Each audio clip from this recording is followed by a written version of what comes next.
오늘 본문의 말씀을 중심으로 해서요, 시험을 만난 성도의 신앙이다. 우리가 세상을 살아가면서 아무런 시험거리 없이 세상을 살 수 있는 사람이 과연 있을까? 여러분, 사람은 다 크고 작은 시험 가운데 생활을 합니다.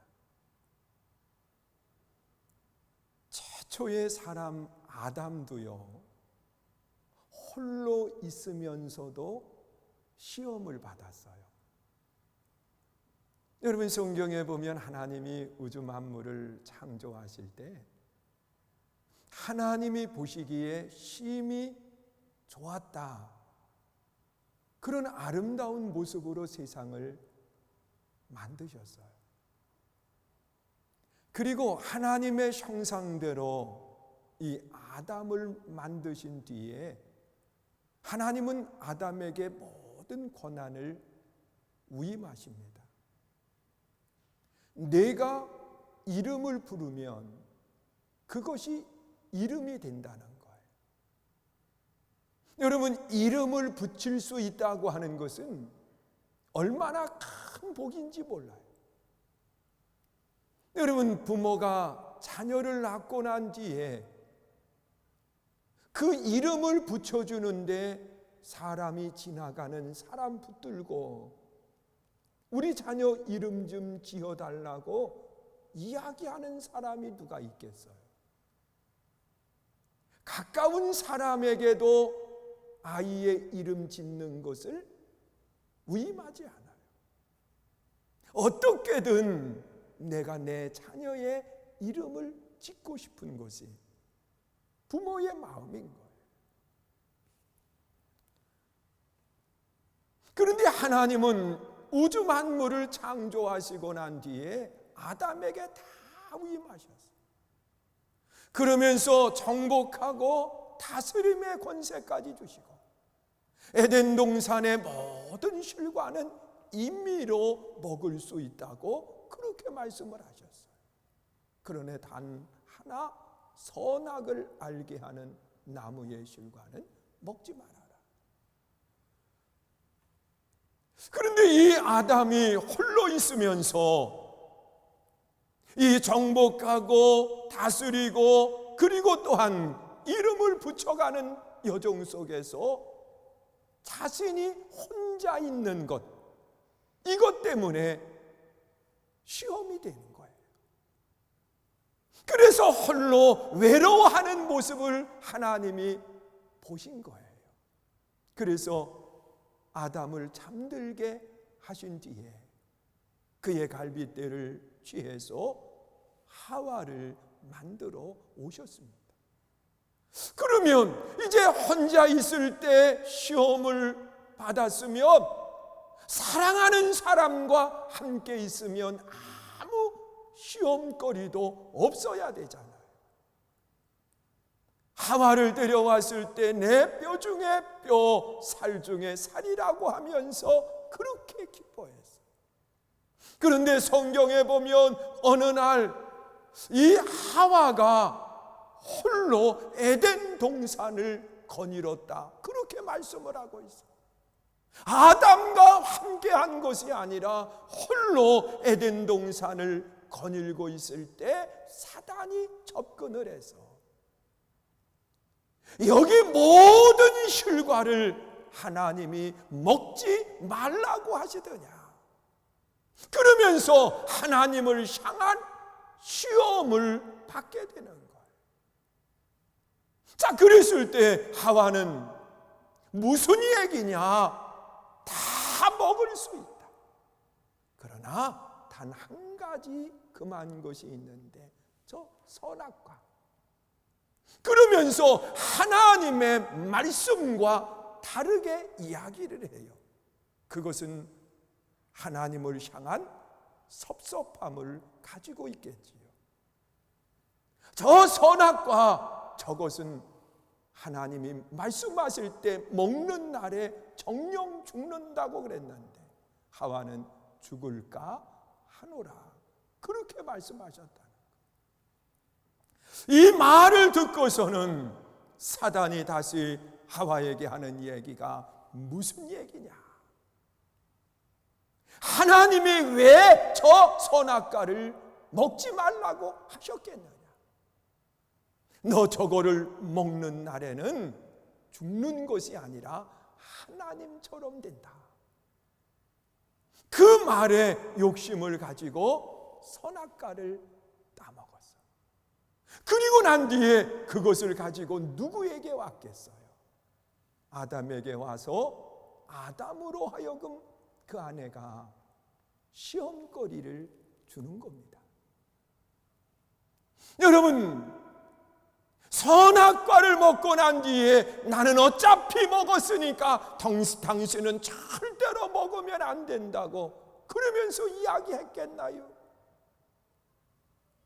여러분, 나도 먹었는데 당신도 먹어야 되지 않느냐고, 나 혼자 죽을 수 없다고 그러면서 이야기했을 거예요. 그래서 함께 선악과를 먹고 그리고 에덴 동산에서 그들은 쫓겨나는 거예요.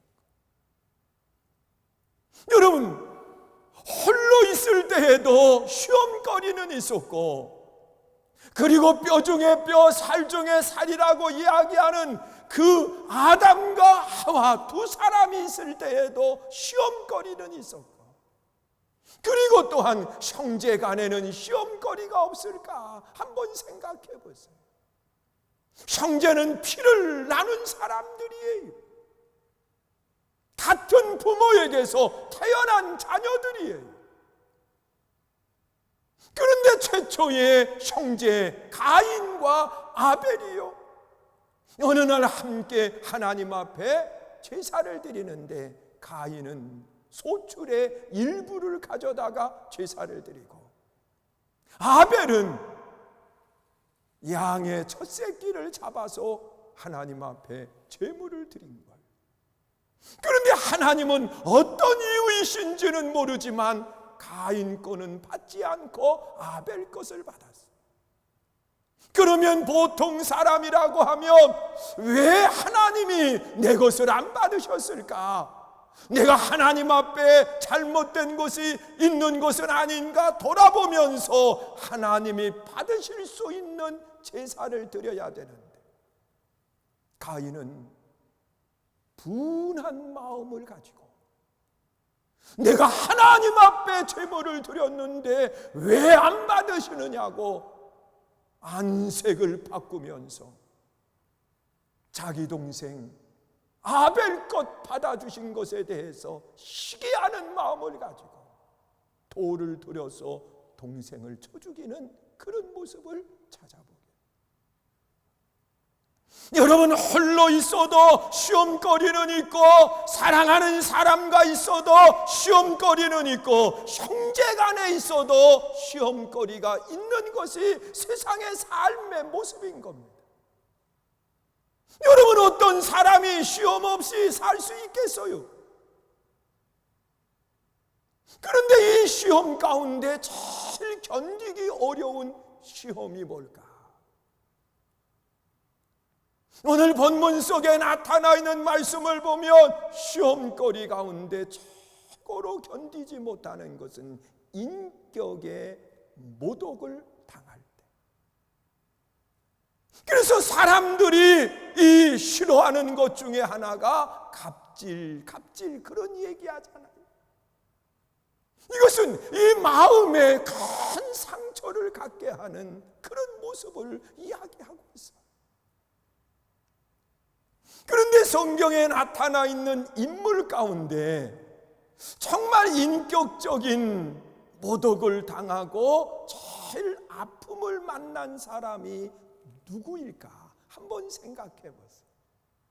저는 성경을 읽는 가운데에 제일 인격적으로 아픔을 당한 사람을 꼽으라고 하면 다윗을 꼽게 돼요. 여러분, 다윗이라고 하는 사람은 가장 먼저 아버지로부터 인격적인 마음의 상처를 갖게 되는 모습을 찾아봐요. 하나님 앞에 이스라엘 왕 가운데 첫 번째 왕인 사울이 하나님 앞에 범죄했을 때, 불순종의 길을 걸어갔을 때, 하나님은 사울을 빼하고 그리고 이새의 자녀 가운데 왕을 뽑는다고 말씀을 하세요. 여러분, 사무엘 선지자는 이 이새에게 미리 다 이야기를 했어요. 당신의 자녀 가운데 한 사람을 왕으로 세운다고 말이에요. 그런데 이새에게는 몇 명의 자녀가 있었느냐고 하면 8명의 자녀가 있었던 거예요. 그런데 성경을 보면 왕이 되고 싶어서 큰아들, 둘째, 셋째, 일곱째까지 다 꾸미고, 그리고 왕 되기 위해서 사무엘 선지자 앞으로 다 나왔는데 하나님은 아니라고 이야기해요. 그러면서 사무엘 선지자가 이새에게 물었어요. 또 없느냐? 그런데 성경에 보면 아버지는 다윗을 인정하지 않았어요. 왕이 될 것이라고 하는 생각조차 하지 않았어요. 그래서 사무엘 선지자에게 망설이면서 이야기하는 겁니다. 있기는 있는데 그런 자격이 안 될 거라고. 그 형들이 다 안 되면 그는 생각해 볼 것도 없다고. 그러나 사무엘 선지자는 그를 데려오기 전까지 나는 음식 먹지도 않겠다고. 그래서 어쩔 수 없이 사람을 보내서 다윗을 데려오는 거예요. 그러니 솔직히 한번 생각해 보세요. 이 다윗의 마음에 상처가 되지 않겠는가 한번 생각해 봐요. 모르긴 몰라도 마음에 많은 상처가 있을 거예요. 다윗을 데려왔더니 성경에 보면 그의 눈에는 총명의 모습을 갖추고 있지만 옷은 냄새나는 옷을 입고 있어요. 행색은 초라해요. 왜? 전혀 꾸미지도 않았고 아버지로부터 어떤 말을 듣지도 못했으니까 말이에요. 그런데 하나님은 이런 다윗을 들어 왕으로 기름 부음을 받게 하시는 거예요. 여러분, 아버지로부터 무시를 당하고 아버지로부터 인정받지도 못했지만 다윗은 아버지에 대해서 원망하지 않아요. 그는 자기 길을 갑니다. 내게 맡겨진 양떼들을 돌아보며 자기 길을 갑니다. 이런 다윗이 어느 날 다윗의 아버지가 부르는 거요. 다윗아, 내 형들이 전쟁터에 나가 있는데 잘 있는가 한번 보고 와라. 그런데 그 시간에도 다른 형제들, 세 형제는 전쟁터에 나가 있지만 다른 형제들은 어디에 있는지조차 몰라요. 다윗이 홀로 양떼를 돌아보다가 아버지의 심부름 때문에 더 이상 돌아볼 수 없으니까 양을 돌보는 사람에게 부탁을 하고, 그리고 다윗이 전쟁터에 형들이 잘 있는가 보러 가는 거예요. 가서 보니까 놀라운 광경을 보게 됩니다. 하나님을 알지 못하는 이 블레셋의 장수 골리앗이요, 하나님을 모독하는 언사를 서슴없이 합니다. 이스라엘 백성들을 조롱하는 이야기를 합니다. 아무도 그 말에 골리앗과 싸우러 가는 사람이 없이 두려움 속에 떨고 있는 거예요. 그때 다윗이 내가 나가 싸우겠다고 이야기할 때 형제들로부터 다윗은 인격적인 모독을 당합니다. 내가 교만해서 너 그런 소리 하는 거지? 너 전쟁을 구경하러 왔다고 이야기하면서 다윗을 조롱하는 겁니다. 자, 그랬을 때 마음의 상처를 받았지만 다윗은 어떻게 행동을 하느냐? 형들의 말에 전혀 대꾸하지 않아요. 어떤 반응도 하지 않아요. 그러면서 자기 길을 가더라고요. 인격적인 모독을 당했다 할지라도 거기에 대해서 내가 어떤 행동을 하면 안 돼요. 자기 길을 가는 거예요. 다른 사람이 뭐라고 이야기해도 하나님을 모독하는 골리앗과 싸우게 되는데, 그가 가지고 있었던 물매와 물맷돌을 가지고 골리앗을 물리치는 역사가 일어나요. 그래서 그가 왕이 되고 난 뒤에 나라를 통치하는 과정 속에서 이제 세월이 지나고 아들 압살롬이요, 아버지를 왕위에서 몰아낸 거예요. 그리고 압살롬이 왕권을 차지하게 되는데 다윗이 급하게 도망을 하면 돼. 다윗과 함께 있던 무비보셋, 다윗의 사랑을 받으면서 같은 식탁에서 음식을 먹은 사람이요, 그런데 무비보셋이 다윗을 배반해. 그리고 압살롬 편에 있는 거예요. 그래서 이 다윗과 함께하는 사람이 길을 떠나는데 시므이라고 하는 이 사울 왕가의 한 사람이었어요.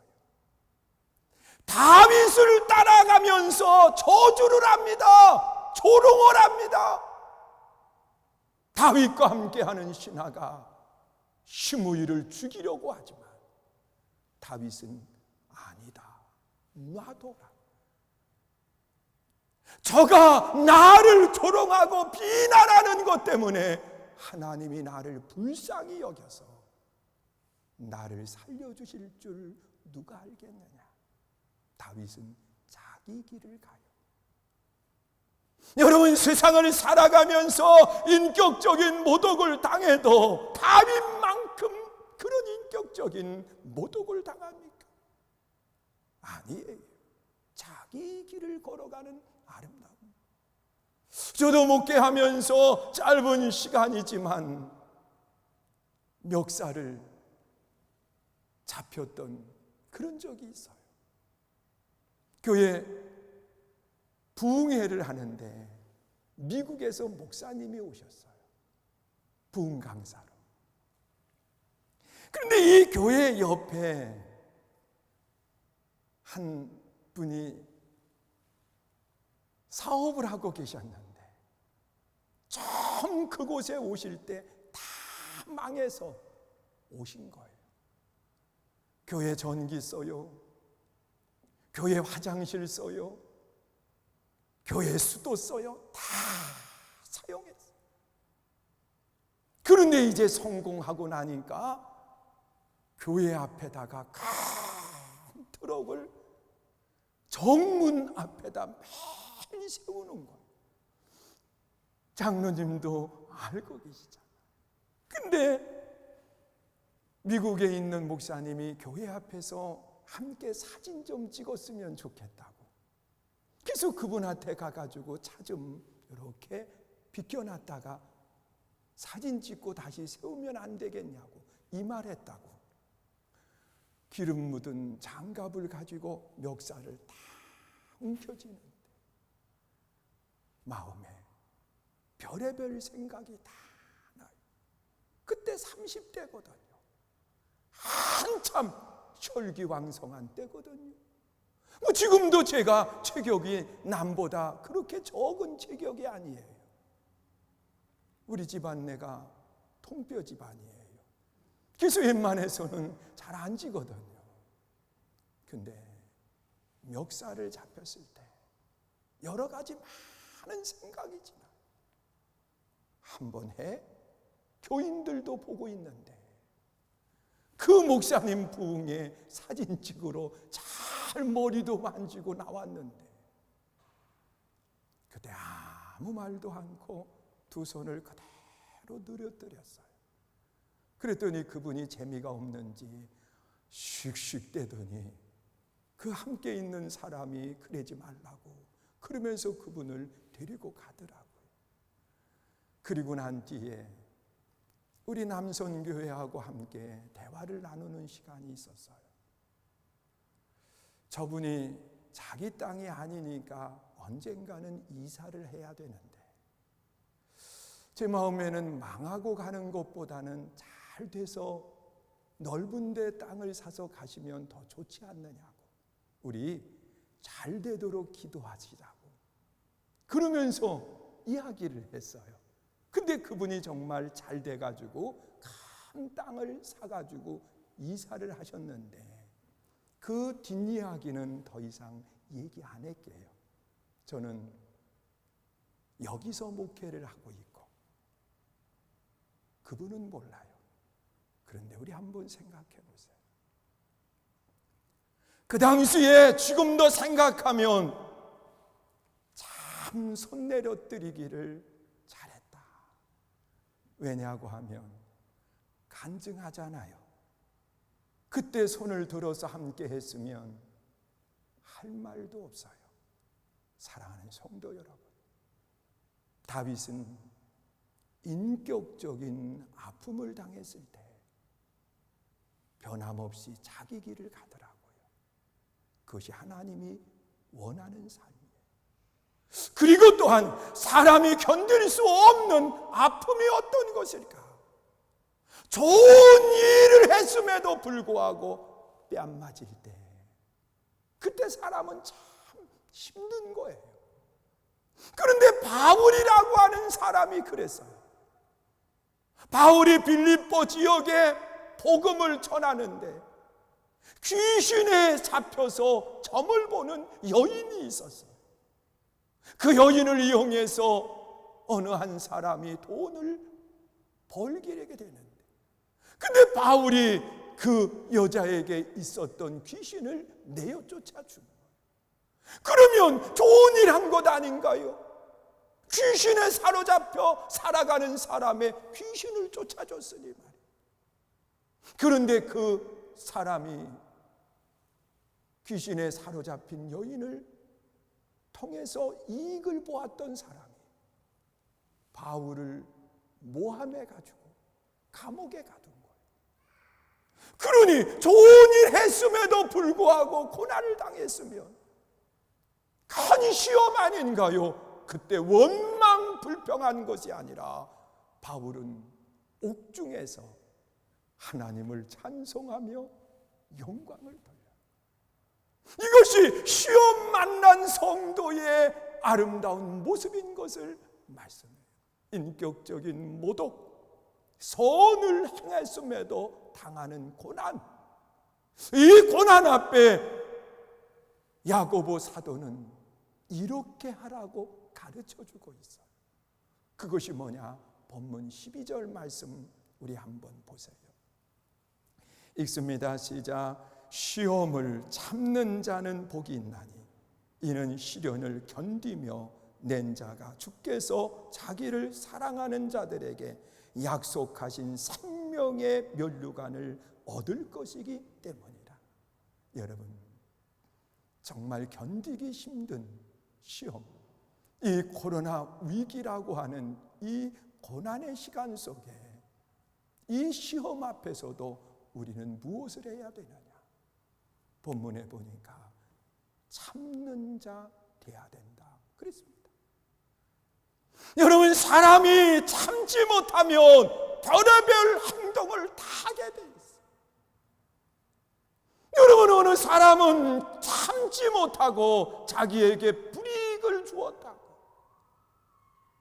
제네시스 좋은 차를 몰고서는 편의점에 들어가서요, 동영상으로 봤더니요, 후진했다가 다시 들이받고 뭐 좋은 일이 있겠어요. 자기 차 다 부서졌지요. 구속됐지요. 유익된 것이 무엇이 있어요? 생각해봐. 여러분, 마음의 아픔이 있을 때 우리는 참을 줄 알아야 돼요. 참을인 자 셋이면 살인도 안 할 수 있다고 이야기하는데, 여러분, 우리가 신앙생활하면서 참을 줄 아는 신앙인이 돼야 돼요. 그리고 또한 견뎌야 된다, 그렇게 말씀을 하고 있습니다. 여러분, 견딘다고 하는 것은 짓누르는 거예요. 그런데 그 짓눌림을 당하다가 우리는 어떤 임계점, 한계점에 다다를 수 있습니다. 여러분, 물도 임계점에 다다르면 끓기 시작을 하잖아요. 우리도 누름을 당하다가 어느 순간 폭발하는 그 지점이 있어요. 그런데 하나님이 견디라고 하는 것은요, 거기도 견뎌서 더 내려갈 수 있어야 돼요. 그것이 하나님이 우리에게 말씀하시는 견딤이에요. 여러분, 우리는 지금 힘들지요. 어렵잖아요. 저도요, 이렇게 힘든 적은 없었어요. 여러분, 벌써 7개월 처음 시작된 그때서부터는 벌써 1년이 다 돼가고 있어요. 여러분, 우리의 한계점에 다다라 가지고서는 더 이상은 못 참겠다, 더 이상은 견딜 수 없다, 그러면서 이야기하는 거예요. 아니에요. 하나님은 견디라고 말씀을 하세요. 견디고 나면 하나님이 어떻게 해주셨느냐, 성경에 보면 인정하신다는 거예요. 여러분, 다윗이 견뎠을 때, 시험을 잘 참았을 때, 사도행전 13장 22절에 보면 내가 이새의 아들 다윗을 만나니 내 마음에 합한 자라 그랬어요. 여러분, 아브라함이 그 인계점, 한계점에서도 그는 인내하고 하나님의 말씀에 순종했을 때, 아브라함아, 되었다, 내가 정말로 사랑하는 거 이제 알았다, 그러면서 그를 인정해 주시는 모습을 찾아보겠다. 사랑하는 성도 여러분, 우리 견뎌야 돼요. 그래서 하나님이 정말 인정하시는 믿음의 사람 돼야 돼요. 그것뿐만 아니라 보니까 생명의 면류관, 여기 허락하시겠다고 분명하게 약속을 하고 있습니다. 우리가 생명의 면류관을 바라보면서 우리가 당하는 시험, 우리가 당하는 어려움, 이것을 견디고 이김으로 다 면류관의 주인공, 승리의 주인공들이 다 되시기를 주의 이름으로 축원합니다. 우리 함께 찬양하고 함께 기도합니다.